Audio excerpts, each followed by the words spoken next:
Estudos no Sermão do Monte, capítulo 5. Bem-aventurados os que choram.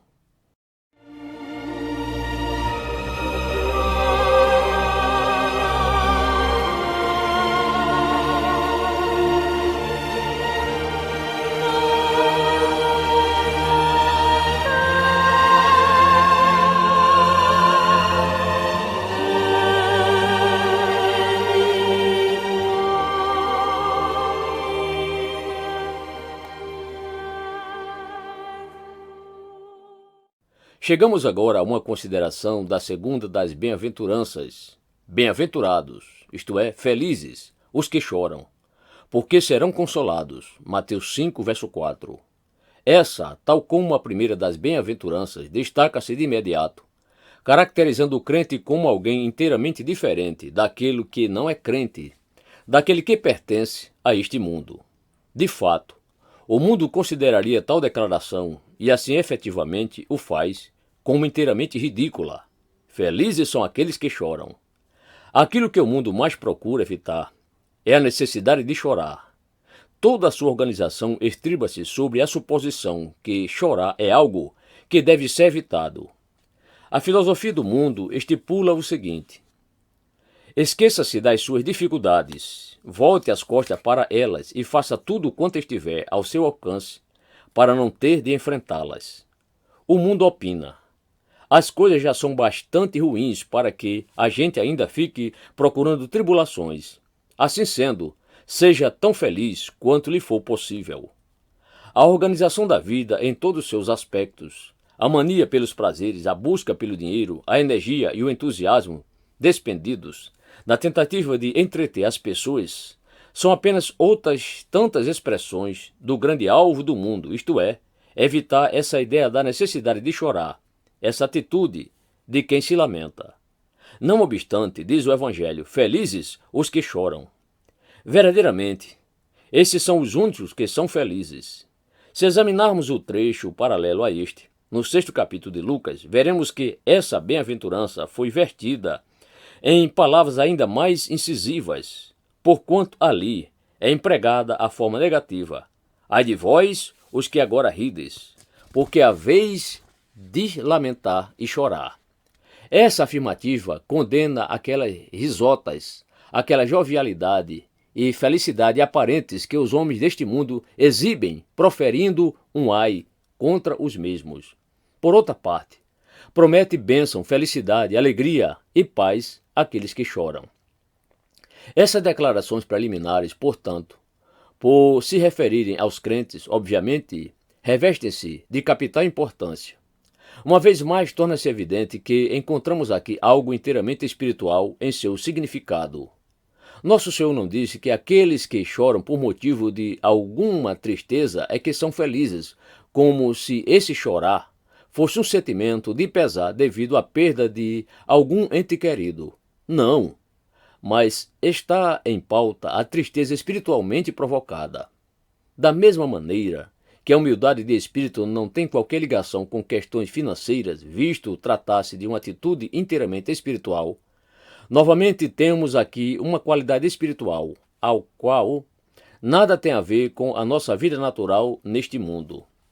Todas essas bem-aventuranças referem-se a uma condição espiritual, a uma atitude espiritual. Na presente bem-aventurança são elogiados aqueles que choram em seu espírito, e esses, esclarece o Senhor, são felizes. Conforme já vimos, tal atitude jamais é encontrada neste mundo perdido, assim estabelecendo um forte contraste com aquilo que se vê neste passo bíblico.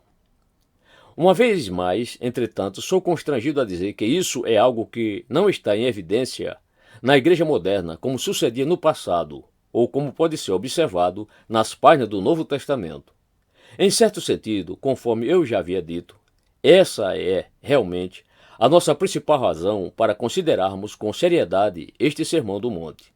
Preocupa-nos o estado e a vida da igreja nos dias atuais. Não hesito ao afirmar novamente que a igreja não está exercendo um maior impacto sobre a vida dos homens e das mulheres deste mundo devido ao fato que a sua própria vida não se acha em ordem.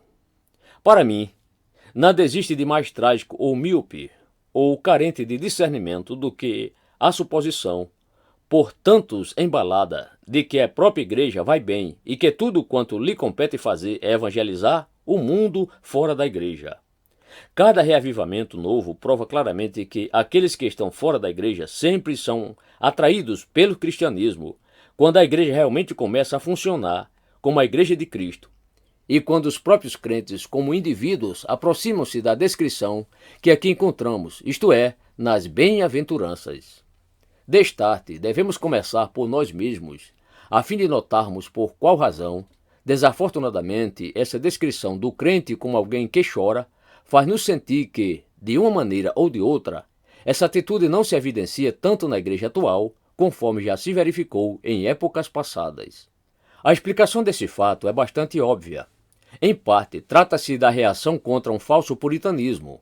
Note que eu não disse puritanismo, mas falso puritanismo, o que, para sermos francos, andava em grande voga perto do final do século passado e no começo do século presente. Com frequência, essa atitude manifestava-se sob a forma de uma piedade fingida. Não era uma piedade natural, não procedia do íntimo, pelo contrário, as pessoas afetavam e assumiam uma aparência de piedade. Quase chegava-se a dar a impressão de que ser religioso era ser mísero. Voltava-se as costas para muitas coisas que são perfeitamente naturais e legítimas. E, dessa forma, oferecia-se um quadro em nada atrativo do crente. Conforme penso, tem havido uma violenta reação contra essa afetação, uma reação tão violenta, de fato, que tem levado os crentes a se inclinarem na direção oposta. Entretanto, penso que uma outra explicação para esse fenômeno é uma certa ideia que vem ganhando terreno, ou seja, a ideia de que, se quisermos, como crentes, atrair aqueles que ainda não são crentes, então devemos ostentar deliberadamente uma aparência de vivacidade e jovialidade. Isso posto, há muitos que procuram assumir um ar de alegria e felicidade, que não procede da alma, mas que é apenas uma dissimulação. É provável que essa seja a principal explicação para a ausência dessa virtude do choro espiritual na vida da igreja moderna. Antes, o que se vê entre tantos crentes é certa superficialidade, jovialidade ou volubilidade quase irracional. É essa tentativa de aparentar outra coisa, de tentar criar certa figura, ao invés de se ter uma atitude que venha do próprio coração, que controla e determina toda a nossa aparência, todo o nosso comportamento.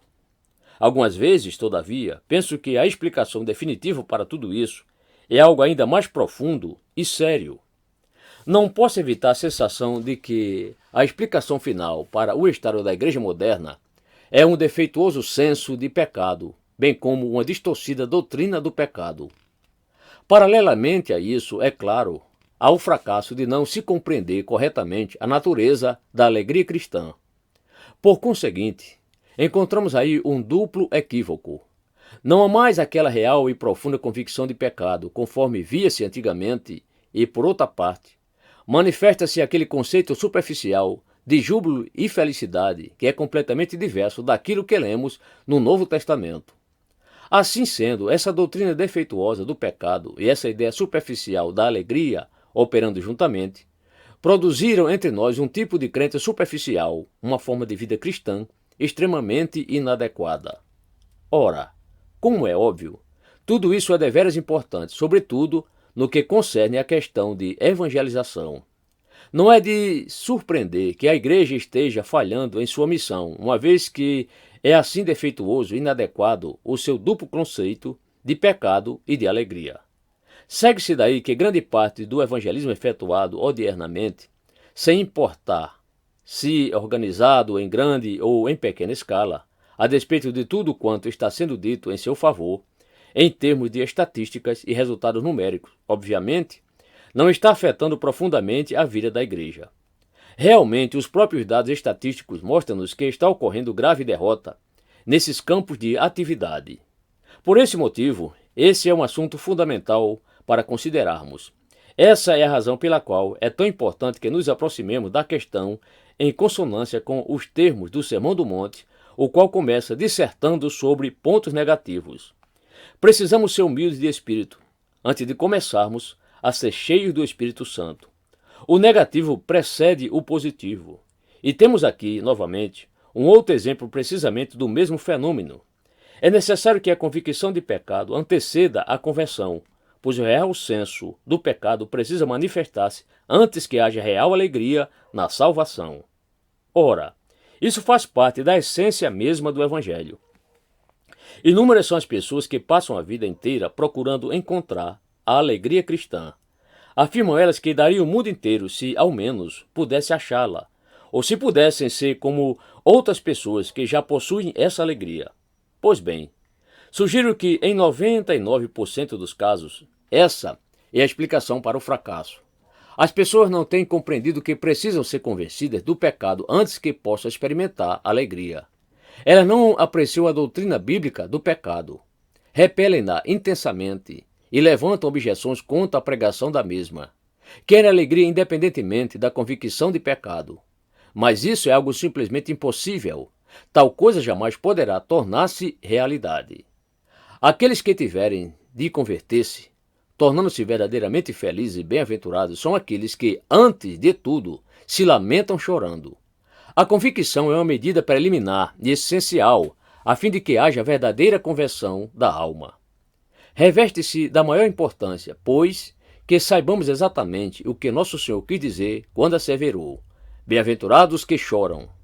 Descobriremos a resposta exata quando examinarmos o ensino geral do Novo Testamento no que respeita ao tema. Comecemos, por exemplo, pelo próprio Senhor Jesus. As Escrituras ensinam que, na qualidade de crentes, estamos sendo moldados segundo a imagem e o padrão do próprio Senhor Jesus. Crente é aquele que se assemelha ao Senhor Jesus Cristo. Ele é o primogênito entre muitos irmãos. Romanos 8:29. Esse é o padrão final que você e eu temos de seguir. Pois bem, examinemos a pessoa de Cristo. O que encontramos nele? Uma das coisas que nele observamos é que não há qualquer registro de que ele alguma vez se tenha rido. Lemos que ele ficou irado, lemos que ele padeceu fome e sede, mas não há registro algum de alguma gargalhada que Jesus tenha soltado. Sei que o argumento baseado no silêncio pode ser perigoso, mas, apesar disso, devemos dar devida atenção ao fato. Recordemos-nos daquela profecia acerca de Cristo no livro do profeta Isaías, onde somos informados de que ele seria homem de dores e que sabe o que é padecer. Isaías 53, verso 3. Ali também podemos ler que a sua aparência ficaria de tal modo desfigurada que ele não pareceria atrativo a ninguém. Isso foi profetizado a respeito de Jesus e, ao compararmos o que diz sobre ele o registro do Novo Testamento, vemos que essas predições foram literalmente cumpridas. No trecho de João 8,57, há uma certa indicação de que o nosso Senhor parecia ser muito mais idoso do que realmente era. Estamos recordados de que ele disse: Abraão alegrou-se por ver o meu dia. E então os judeus incrédulos retrucaram: ainda não tem 50 anos e viste Abraão? Essas palavras foram dirigidas a quem pouco havia ultrapassado a casa dos 30 anos. E inclino-me por concordar com os intérpretes da Bíblia que argumentam, alicerçado nessa afirmação escriturística, que nosso Senhor parecia ter muito mais idade do que realmente tinha. Assim, pois, não há registro de que ele alguma vez se tenha rido. Todavia, lemos que ele chorou à entrada do sepulcro de Lázaro. Vê João 11:35. Jesus não chorou porque o seu amigo tinha falecido, porquanto ele estava ao ponto de ressuscitá-lo dos mortos. Jesus bem sabia que, no instante seguinte, Lázaro haveria de retornar à vida. Não! O motivo que levou Jesus a chorar foi muito diferente disso, conforme haveremos de examinar juntos. Também ficamos sabendo que ele chorou defronte de Jerusalém, ao contemplar a cidade, pouco antes de sua morte. Vê Lucas 19, versos 41 a 44. Esse é o quadro que os evangelhos nos fornecem sobre Jesus, e espera-se que sejamos semelhantes a ele. Por isso pode ser confrontado não somente com o mundo, mas igualmente com aquela jovialidade e vivacidade fáceis que tantos crentes parecem pensar que deveria retratar o crente. Penso que você perceberá de pronto esse notável e espantoso contraste. O Senhor não se parece em nada com essa atitude que tantos crentes assumem. Examinemos também o ensino do apóstolo Paulo, conforme é possível deduzir-se, por exemplo, de Romanos 7. Se tivermos de ser crentes autênticos, cumpre-nos ser como esse apóstolo, como os demais apóstolos e como os santos de todos os séculos. Recordemos-nos, portanto, que o crente é um indivíduo que sabe o que significa clamar: desventurado homem que sou, quem me livrará do corpo desta morte? Isso mostra-nos um pouco o que se deve entender por chorar espiritualmente. Ali estava um homem tão triste consigo mesmo que chorou de agonia. Espera-se que todos os crentes também sejam assim. O crente sabe o que significa sentir-se totalmente desesperançado consigo mesmo, o que é dizer, a exemplo de Paulo: em mim, isto é, na minha carne, não habita bem nenhum. O crente também sabe o que é dizer: não faço o bem que prefiro, mas o mal que não quero, esse faço. Por semelhante modo, o crente tem plena consciência do conflito entre a lei de sua mente e a lei que atua em seus membros, juntamente com todo aquele miserável conflito e esforço. Contudo, ouçamos novamente o que Paulo nos diz em Romanos 8. Você deve estar informado que há pessoas que pensam que aquilo que foi descrito em Romanos 7 reflete apenas uma frase da experiência de Paulo, e que mais tarde ele deixou para trás essa fase, como que virou uma página da sua vida e passou a viver conforme se lê no 8º capítulo de Romanos, onde então não soube mais o que é chorar. Não obstante, eis o que leu no versículo 23 do 8º capítulo dessa epístola. E não somente ela, isto é, a criação, mas também nós, que temos as primícias do Espírito, igualmente gememos em nosso íntimo, aguardando a adoção de filhos, a redenção de nosso corpo. Paulo descreve a si mesmo e aos crentes autênticos mediante as seguintes palavras: neste tabernáculo gememos, aspirando por ser revestidos da nossa habitação celestial. 2 Coríntios 5, verso 2. E Paulo exprime tudo isso ainda mais abertamente nas suas epístolas pastorais, ao escrever a Timóteo e a Tito, dizendo-lhes que deviam ensinar outras pessoas. Diz Paulo que os homens idosos devem ser temperantes, respeitáveis, sensatos. De fato, os próprios moços devem ser criteriosos. Não vemos aqui coisa alguma que se assemelhe à vivacidade e à jovialidade modernas. Os jovens crentes não deveriam afetar essa aparência de uma tão maravilhosa alegria, que sempre lhes estampa no rosto um sorriso jovial, mediante o que querem mostrar que são felizes. Selecionei ao acaso essas poucas passagens. Elas poderiam ser suplementadas com trechos extraídos de outros escritores do Novo Testamento. Mas qual o significado de tudo isso? Penso que a melhor maneira de expressá-lo é como se segue. Esse choro espiritual é algo que necessariamente resulta do fato de ser alguém humilde de espírito. Esse é o resultado inevitável. Quando contemplo Deus e a sua santidade e em seguida contemplo a vida que se espera que eu viva, então é que realmente vejo a mim mesmo o meu total desamparo e desesperança.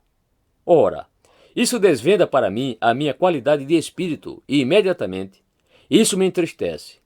Cumpre-me lamentar o fato que sou assim. Como é claro, porém, as coisas não terminam neste ponto. O homem que realmente viu a si mesmo, tendo se examinado em sua pessoa e vida, é alguém que se viu forçado a chorar em vista dos seus pecados, em vista das coisas malignas que pratica. Ora, os mais profundos conhecedores da vida do Espírito sempre recomendaram o autoexame. Todos eles o recomendam e praticam pessoalmente. Afirmam que é conveniente ao indivíduo fazer uma pausa no fim de seu dia e começar a meditar sobre si mesmo, repassando rapidamente os acontecimentos do dia e indagando: o que fiz? O que disse? O que pensei? Como foi que me conduzi do tocante a meus semelhantes? Ora, se você fizer tal coisa, qualquer noite dessa descobrirá que fez muitas coisas que jamais deveria ter feito. Tomará consciência de haver nutrido pensamentos, ideias e sentimentos bastante indignos. E, ao perceber tais coisas, qualquer crente sente-se profundamente afetado pelo senso de tristeza e pesar, por haver sido capaz de tais ações ou pensamentos, e isso leva-o a lamentar-se. Todavia, o crente não estaca meramente nas coisas que praticou. Pelo contrário, medita e contempla as suas próprias ações, o seu estado e a sua condição de pecaminosidade. E então, ao examinar assim a si próprio, forçoso lhe é que atravesse a experiência aludida no 7º capítulo de Romanos. É preciso que o crente se conscientize desses princípios malignos que nele existem. O crente, pois, vê-se obrigado a perguntar de si mesmo: o que há em mim que me leva a agir dessa maneira? Por que me deixo irritar tão facilmente? Por que tenho tão mau temperamento? Por que não sou capaz de controlar-me? Por que aninho esses pensamentos maldosos, invejosos e ciumentos? O que está havendo comigo?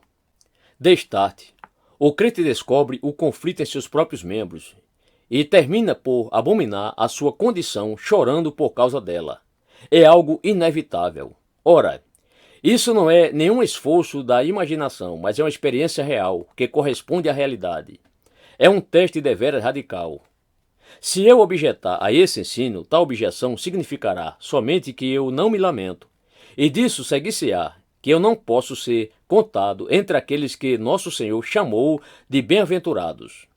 Se eu considero isso apenas um sentimento mórbido, algo que não convém ao ser humano, então simplesmente estou proclamando que eu não sou espiritual, que sou diferente do apóstolo Paulo e de todos os santos, além de estar contradizendo a doutrina de nosso Senhor Jesus Cristo.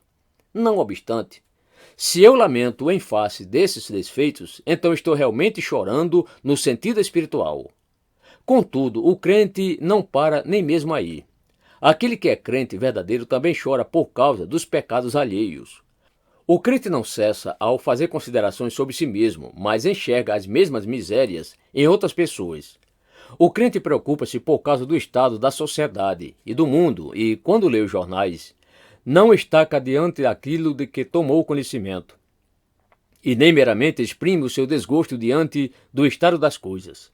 Antes, o crente lamenta-se por causa de todas essas coisas, considerando no íntimo como os homens são capazes de desperdiçar suas vidas dessa maneira neste mundo. Sim, o crente chora devido aos pecados de seus semelhantes. De fato, ele vai muito além disso, porquanto chora em face da situação do mundo inteiro ao contemplar a desordem, a infelicidade e os sofrimentos da humanidade, ao ler a respeito das guerras e rumores de guerras. Ele percebe que o mundo inteiro está em uma condição enfermiça e infeliz. Sabe que toda essa desgraça se deve ao pecado e, frente a frente com todo esse quadro, o crente chora. Eis a razão por que o nosso Senhor mesmo chorava, eis a razão porque ele foi um homem de dores e que sabe o que é padecer. Esse foi o motivo que o levou a chorar diante do túmulo de Lázaro. Jesus contemplou aquela coisa horrenda, feia e imunda, denominada pecado, a qual invadiu nossas vidas e introduziu na vida a própria morte, perturbando e infelicitando a vida. Jesus chorou diante disso e gemeu em seu espírito. Ao contemplar a cidade de Jerusalém, que o havia repelido, tornando-se assim passível de condenação, Jesus chorou. Ele chorou. E outro tanto faz todo aquele que é seu verdadeiro seguidor, todo aquele que recebeu a natureza de Cristo. Em outras palavras, o crente vê-se forçado a chorar diante da natureza mesma do pecado, porque o pecado invadiu este mundo, arrastando-o a tão temíveis consequências. De fato, o crente chora assim por haver recebido certo entendimento acerca do que o pecado significa para Deus, acerca do quanto Deus aborrece e repele o pecado, esse mal terrível que, por assim dizer, se pudesse fazê-lo, feriria ao Senhor Deus no próprio coração, essa rebeldia e essa arrogância do ser humano resultantes de haver ele dado ouvidos a Satanás. Isso entristece ao crente, e exatamente por esse motivo, ele chora. Esse, por conseguinte, é o ensino do Novo Testamento no que concerne à questão. É isso que significa chorar no sentido espiritual do Novo Testamento. Talvez pudéssemos expressar melhor essa questão conforme dizemos a seguir. Essa atitude espiritual é a própria antítese da atitude, da mentalidade e da perspectiva do mundo, o qual, conforme declarou nosso Senhor, agora ri. Contemplemos aquilo que sucede no mundo lá fora, mesmo em períodos de guerra. Os homens do mundo prosseguem na sua velha atitude, não querendo enfrentar a verdadeira situação e ignorando tudo quanto acontece ao seu derredor, enquanto tentam sentir-se felizes. O lema deles é o seguinte: descansa, come, bebe e regala-te. Lucas 12:19. O mundo ri, e então diz: Não nos devemos preocupar demasiadamente com essas coisas. Ora, o choro espiritual é a atitude diametralmente oposta a isso. A atitude do crente é essencialmente diferente da atitude do homem mundano. Sem embargo, não queremos parar neste ponto porque, de outra forma, seria incompleta a nossa descrição do crente. Nessas bem-aventuranças, nosso Senhor faz uma declaração completa que precisa ser aceita como tal. Disse ele: Bem-aventurados que choram, porque serão consolados. O homem que chora é verdadeiramente feliz, ensinou Cristo. Ora, isso constitui um paradoxo. Em qual sentido o crente é feliz? Bem, o crente é feliz em sentido pessoal. O homem que realmente chora por causa de seu estado e condição pecaminosos é o homem que haverá de arrepender-se e, na verdade, ele já começou a arrepender-se. O homem que verdadeiramente se arrepende, em resultado da obra do Espírito Santo, é o homem que certamente será conduzido aos pés do Senhor Jesus Cristo. Tendo-se conscientizado de sua extrema pecaminosidade e desamparo, passa a buscar um Salvador e encontra esse Salvador em Jesus Cristo.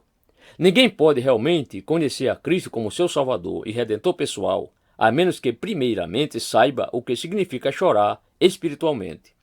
Somente aquele que clama, desventurado homem que sou, quem me livrará? Pode prosseguir para então dizer, graças a Deus por Jesus Cristo nosso Senhor. Ora, isso é algo que resulta daquele lamento, da mesma maneira que o dia segue-se à noite. Quando realmente choramos, então também nos regozijamos, tornando-nos felizes e sendo consolados. Pois é quando um homem vê a si mesmo nesse desamparo indizível que o Espírito Santo lhe revela o Senhor Jesus Cristo como a sua perfeita satisfação. Através do Espírito, tal indivíduo percebe que Cristo morreu pelos seus pecados, postando-se então como seu advogado na presença de Deus. Tal homem vê em Cristo a perfeita provisão preparada por Deus e, imediatamente, ele se sente consolado. Isso é um admirável aspecto da vida cristã.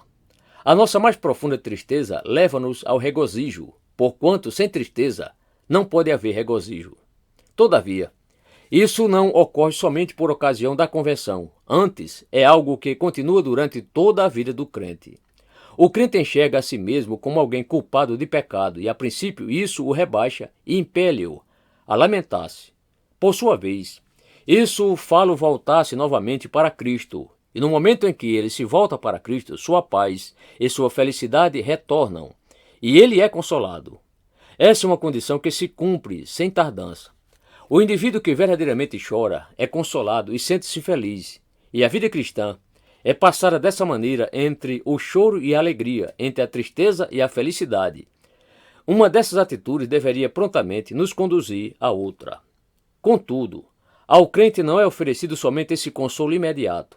Há também um outro consolo, ao qual poderíamos chamar de bendita esperança, conforme ela foi elaborada por Paulo em Romanos 8, ao qual fizemos referência. Ensina ele que, no presente até mesmo nós, os crentes, que contamos com as primícias do Espírito, gememos em nosso íntimo, aguardando a adoção de filhos, a redenção do nosso corpo.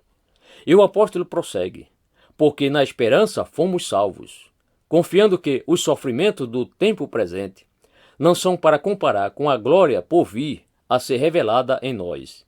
Em outras palavras, quando o crente contempla o mundo ou mesmo a sua própria pessoa, sente-se infeliz. Ele geme em espírito, pois sabe o que é a carga do pecado, segundo ela é vista no mundo e conforme foi sentida pelos apóstolos ou mesmo pelo Senhor Jesus.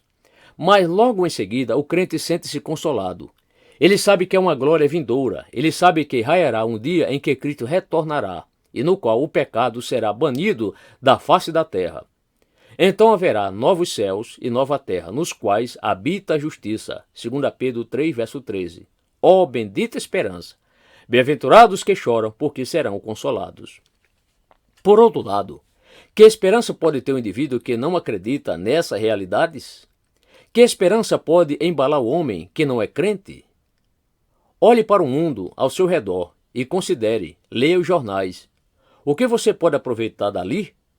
50 anos atrás, certas pessoas costumavam salientar o fato de que o ser humano estava melhorando e se aprimorando rapidamente. Mas agora, Ninguém pode mais alegar estar havendo tal progresso.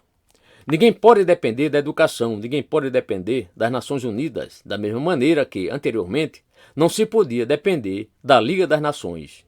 Todas essas coisas já foram experimentadas e fracassaram. Que esperança resta ao mundo? Nenhuma.